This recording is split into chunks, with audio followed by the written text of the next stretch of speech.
So today we're talking again about mental health and older adults. And so I would like to start out by laying a foundation. Eileen or Kaitlin, can either of you just give us tell us where we're at on mental health in older adults? What are we looking at here?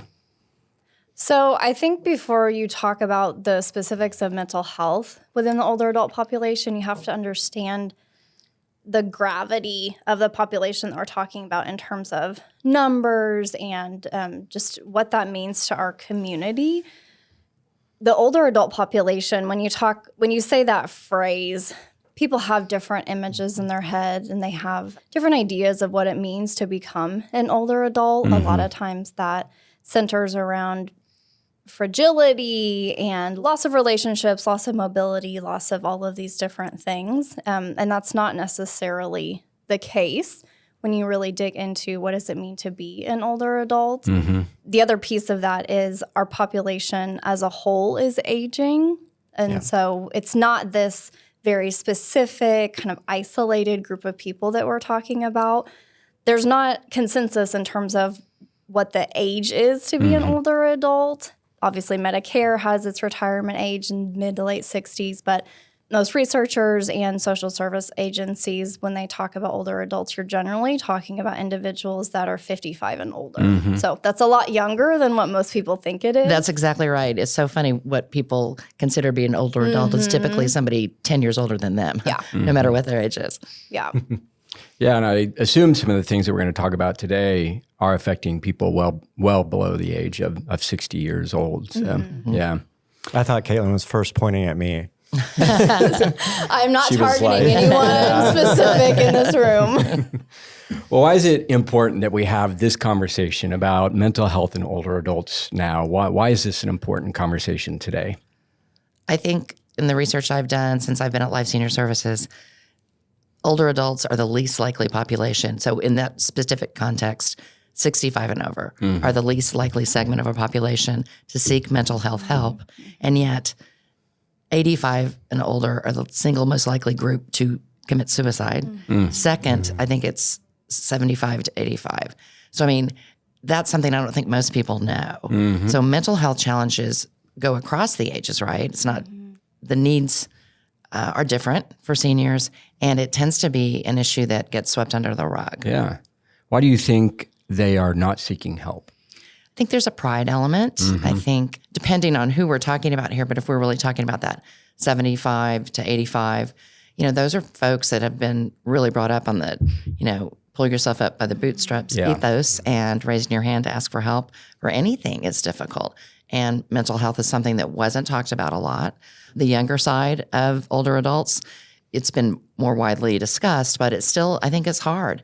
And frankly, in a physician's office, you may be getting some pretty terrible news or discussing some pretty sad things, but most physicians just don't have the time to sit down and say, and how is that making you feel, Chris? Yeah. How do you need help in coping with this? I mean, those conversations just aren't really happening. That's interesting, the pride aspect. And I wonder how connected to specific generations that is. I wonder if that arc is going to change over time as we roll into new generations becoming older. What are some misconceptions about aging, some general beliefs that need to be debunked? I think that Kaitlin hit it when you talked about the fragility. And I mean, that certainly applies to some people, but it's not universal. I think another thing is that people assume older adults make up a small portion of our population, and that is just not the case. And we are living longer. I think Stanford did a study that said of all the 5-year-olds that were alive in 2022, half of them in the United States were likely to live to 100 years old. Oh my gosh. So as a whole, we are shifting and we're shifting upwards in terms of our life expectancy, which is great. That also means that our older adult population is really growing. And so it's not just this segment of people that is forgotten about or that is not significantly impactful. It's a large portion of our population.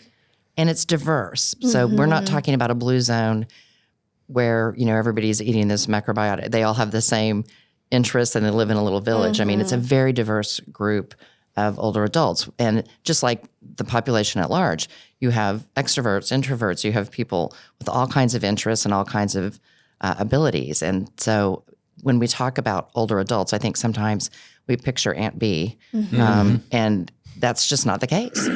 Right. Are you finding this older adult population post-retirement and living longer is that they have to repurpose their lives in the second half of their life?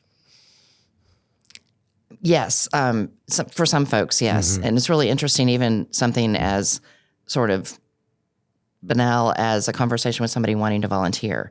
About half the people say, I've been an attorney and I want to go and put that career to use to serve the public in another way. I want to volunteer and review bylaws or whatever. And then you'll have somebody else come in and say, I'm an attorney. I never want to see a law again in my life. I wanted to be a florist, and so I will work on galas only. So some people want to completely do a reinvention, and some people just want to adjust course with the life that they've sort of built, which is kind of a spectacular opportunity to be able to make a choice on how you want to redeploy, how you've been spending your time. I love that word, redeploy. Almost like a second chance to do what you want to do. Yeah. Yes. Yeah. It's can be just incredible. It can also be overwhelming, right? There's a gentleman named Charlie Baker who we work with in our volunteer program.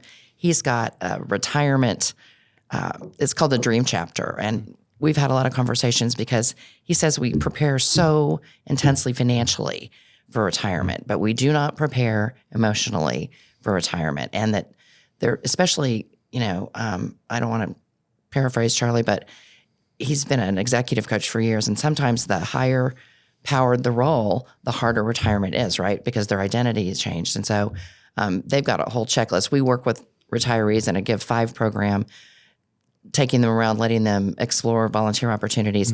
But the first part of that class is about, what do you want it to look like, right? Like, what do you do have the autonomy to make your new path, but it can actually cause mental health challenges because it can be so overwhelming. My mom has identified with that. She retired 15 years ago, but like she's after having this social network that we are all so attuned to in the working environment, and then to not necessarily lose that, but it changes. You're no longer answering questions, and that you become an Anna, or no, you've always been that. But like your world changed, and she's like, it took her a good 5 to 6 years before her to come comfortable with that. So I've loved what you mentioned about the mental health aspect of that. It's real. Yeah. Well, and this may be another misconception. I like what you were saying earlier. We kind of perceive older folks as Aunt B, but they're transforming just like any other age is transforming. They're continuing the constant state of transformation. And speaking for myself, I wonder if sometimes we think, oh, they're just, steady, they're unwavering, but we're all going through transformation, and this regardless of your age. Kaitlin, I want to go back to something you said earlier. We assume the older population is smaller than it is. Why would people think that population is small? Some of it might depend on your environment and exposure.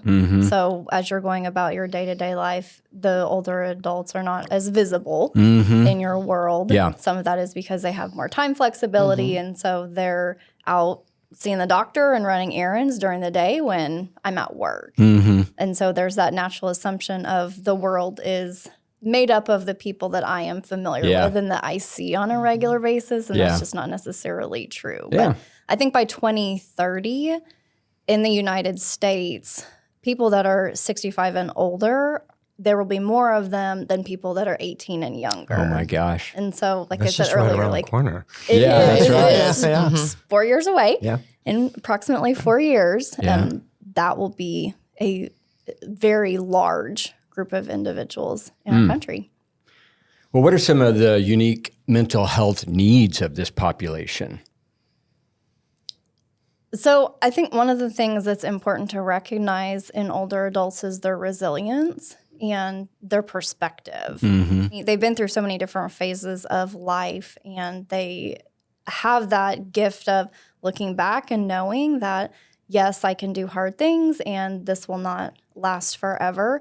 But in terms of needs, one of the major things that we see is just education, because mental health was not a hot topic or as accepted, as talked about. It wasn't something that it was okay to discuss when they were younger. And so the things that are popping up as what we would think of as mental health symptoms, a lot of times older adults express mental health needs physically. And so it comes out when they go to their PCP. It's that I am not able to get out of bed in the morning. My stomach is hurting a lot. I am just feeling very tired all the time, or my heart is racing. And you have to really be knowledgeable of that as a provider and be able to ask more specific questions about, like, what is this? Where is this coming from? Is this a physical need, or is this something that is more mental health related?